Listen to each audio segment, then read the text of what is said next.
भिंडी को फ्राई और तलाई किए बगैर आज हम झटपट से 5 मिनट में भिंडी तैयार करेंगे और बहुत ही मज़े की ये हमारी भिंडी तैयार होगी। क्योंकि अब तक हमने जितने भी तरीक़ों से बनाई है, इसको प्याज फ्राई, भिंडी फ्राई, गोश्त भिंडी, ये इस तरीक़ों से बनाई है, लेकिन आज हम नए तरीके से इसको बनाएंगे और वो भी हम इसमें ऐड करेंगे थोड़ा सा बेसन। देखना हम लोग बेसन कब ऐड करेंगे। तो इससे पहले वो लोग जो मेरे चैनल पर नए हैं, प्लीज़ चैनल को सब्सक्राइब कर लें। अगर आप मुझे फेसबुक पर, टिकटॉक पर देख रहे हैं तो प्लीज़ मेरे पेज को फॉलो कर लें। तो स्टार्ट करते हैं। बिस्मिल्लाहिर्रहमानिर्रहीम। अस्सलाम वालेकुम। कैसे हैं आप सब लोग? उम्मीद करती हूँ कि सब खैरियत से होंगे। तो यहाँ पर मैंने लिया फ्रेश भिंडी। तो भिंडी यहाँ पर मेरे पास है तकरीबन 500 ग्राम, या ये थोड़ी सी ज़्यादा हो सकती है क्योंकि इसमें एक्स्ट्रा गंद भी निकल जाता है। 600 ग्राम समझ लें, लेकिन यहाँ पर मुझे मैंने जब ये ली है तो 500 ग्राम का ही कहा था, लेकिन मुझे मिकदार में ये थोड़ी सी ज़्यादा लग रही है। अब इसके हैंड एंड फुट दोनों तरफ से हमने इसको उतार देना और इसको ऐसे इसके दो दो तीन तीन पीसीस बना लिए हैं।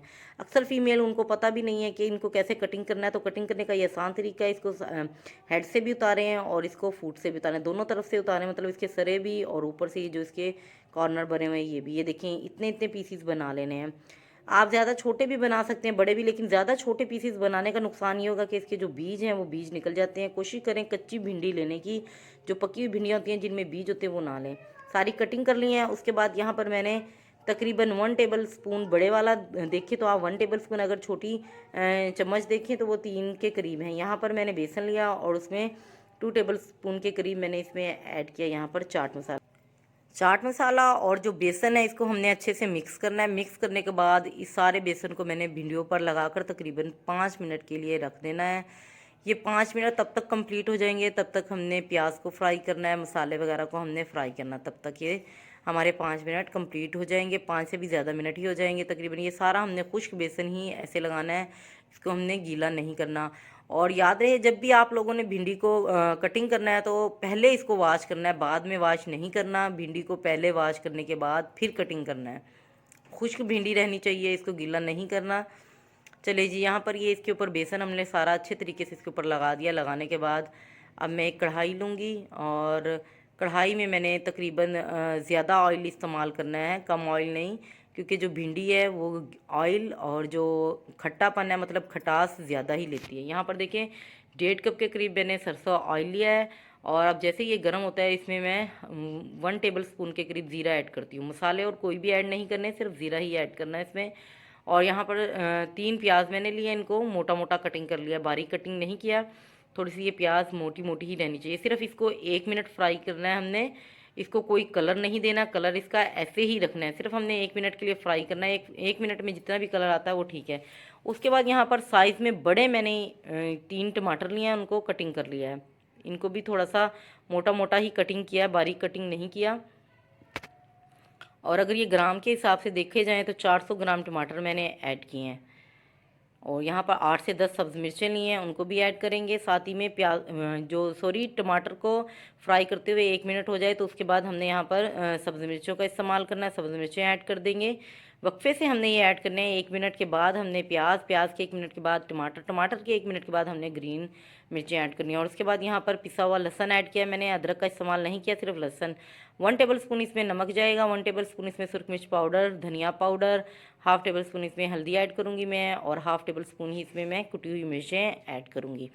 इसके अलावा अगर आप लोग तीखा ज़्यादा पसंद करते हैं तो अपनी ये जो कुटी हुई मिर्चें हैं इनका इस्तेमाल ज़्यादा कर सकते हैं।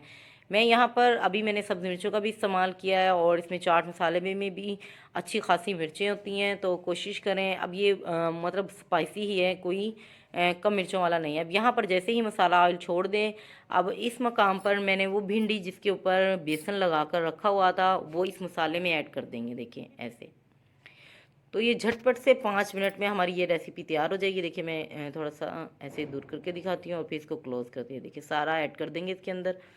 और अब यहाँ पर हमारा मसाला खुश्क है, मैंने कोई पानी का इस्तेमाल नहीं किया है। एक बार मैं भिंडी को इसके अंदर मसाले में मिक्स करूँगी अच्छे तरीके से।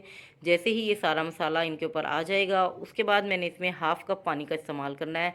हाफ़ कप पानी का इस्तेमाल मैं इसलिए करूँगी क्योंकि जो बेसन है वो खुश्क है। अगर मैं पानी का इस्तेमाल नहीं करती तो जो बेसन है वो सारा इस कढ़ाई के पेंदे में जम जाएगा। ये देखिए हाफ़ कप पानी का इस्तेमाल किया है मैंने यहाँ पर। अगर आप लोग नॉन स्टिक बर्तन में बनाते हैं, कढ़ाई में बनाते हैं, पैन में बनाते हैं तो उसमें बेसन का कोई ख़तरा नहीं है, बेसन नीचे नहीं लगेगा। लेकिन ये जो हम इन कढ़ाइयों में बनाते हैं इसमें बेसन जो है वो पेंदे में नीचे थोड़ा सा लग जाता है, बैठ जाता है। इसको 5 मिनट का हमने स्लो फ्लेम पर पकाना है, मतलब दम वाले फ्लेम पर। और 5 मिनट के बाद देखिए माशाल्लाह इसका कलर अच्छा है। लेकिन एक बार इसको मिक्स करेंगे। इसने प्रॉपरली जो मसाला है उसने घी को, ये सॉरी ऑयल को नहीं छोड़ा अभी। जैसे ही ऑयल ज़्यादा नज़र आना शुरू हो जाएगा उस वक्त हम समझेंगे कि ये हमारी भिंडी अच्छे से कुक हो गई है। इसको 2 मिनट के लिए और रखेंगे हम दम वाली फ्लेम पर, और 2 मिनट के बाद फिर देखते हैं। देखिए माशाल्लाह अब जो ऑयल है वो सारा देखिए साइड पर आ गया, कितना कितना नज़र आ रहा है आप लोगों को। अब यहाँ पर मैं फ्लेम को ऑफ कर दूंगी और एक लीमू लूँगी, लीमू का जो निचोड़ कर इसका रस इसके ऊपर डाल देंगे। अगर आप लोगों के पास लेमन जूस है तो आप वो भी ऐड कर सकते हैं। लेमन जूस नहीं है तो आप दही का इस्तेमाल ज़रूर करें इसमें। अब इसको अच्छे से हमने मिक्स करना है, और मिक्स करने के बाद यहाँ पर हमने इसको डिश आउट करना है। ये देखिए माशाल्लाह कितनी ज़बरदस्त इसकी लुक आई, और कितनी झटपट से 5 मिनट में ये हमारी भिंडी तैयार हो गई। अब यहाँ पर ये देखिए जो पेंदे में लगा हुआ बेसन है तो कोई इशू नहीं है, ये इतना लग जाएगा, कोई मसला नहीं है, क्योंकि हमने इसको जो फ्लेम है वो स्लो पर ही पकाना है। देखिए माशाल्लाह कितनी ज़बरदस्त और मसाले वाली ये भिंडी तैयार हुई है। बेसन का एक फ़ायदा ये हुआ है कि इसमें जो हमने बेसन ऐड किया उसका मसाला बन गया है। देखिए माशाल्लाह कितनी खूबसूरत। अब इसको क्या करना है आप लोगों ने, आप इसके साथ अचार का इस्तेमाल करें, आप इसके साथ दही का इस्तेमाल करें, आप इसके साथ चटनी का इस्तेमाल करें, और यहाँ पर घर की फ्रेश बनी रोटियाँ लें और इसके ऊपर थोड़ा सा आप लोगों ने देसी घी लगाना है। ये देखिए माशाल्लाह ऐसे देसी घी लगाना है, और साथ में हमने भिंडी को रखना है और मज़े से इसको खाना है, और बहुत ही मज़ा आएगा। अचार का इस्तेमाल ज़रूर कीजिएगा। अचार की रेसिपी भी आप लोगों के लिए जल्दी लेकर आएंगे। मिक्स अचार की रेसिपी आप लोगों को मेरे चैनल पर मिल जाएगी। और इसके अलावा अब मिर्चों का अचार, लहसुनों का अचार कैसे डलता है झटपट से 5 मिनट में तैयार शुदा अचार कैसे खाना है, इमरजेंसी अचार, वो भी मैं आप लोगों की जल्दी रेसिपी लाऊंगी। तो उम्मीद करती हूँ कि आज की ये रेसिपी आप लोगों को अच्छी लगी होगी। अगर ये थोड़ी सी भी अच्छी लगे तो प्लीज़ इसको लाइक कीजिएगा, शेयर कीजिएगा अपने प्यारे प्यारे दोस्तों में, रिश्तेदारों में, और मुझे अच्छे अच्छे कमेंट्स दीजिएगा। अल्लाह ताला आपके और हमारे खानों में इसी तरह बरकत डाले रखे। दुआओं में याद रखिएगा। तब तक के लिए अल्लाह हाफिज़।